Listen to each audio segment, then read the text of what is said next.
யோவான் அதிகாரம் 4. இயேசு ஒரு கிணற்றருகே ஒரு சமாரிய பெண்ணைச் சந்தித்தார். யூதர்களுக்கும் சமாரியர்களுக்கும் இடையிலான சமூக மற்றும் கலாச்சார பிரிவுகள் இருந்த போதிலும் அவர் அவளிடம் மரியாதையுடன் பேசி அவளுக்கு ஜீவத் தண்ணீரை, நித்திய ஜீவனை பரிசை வழங்கினார்.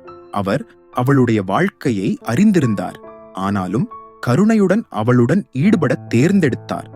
அவர்களின் உரையாடல் அவர் மேசியா என்று அவளை நம்ப வைத்தது.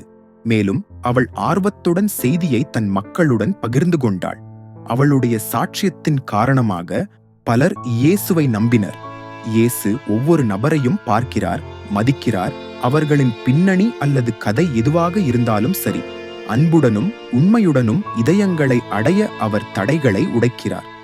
கிணற்றருகே இருந்த பெண்ணைப் போலவே நீங்கள் அறியப்படுகிறீர்கள், நேசிக்கப்படுகிறீர்கள், அவருடன் உறவு கொள்ள அழைக்கப்படுகிறீர்கள்.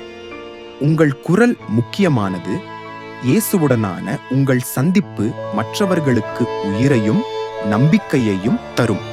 தேவன் உங்களை ஆசீர்வதிப்பாராக.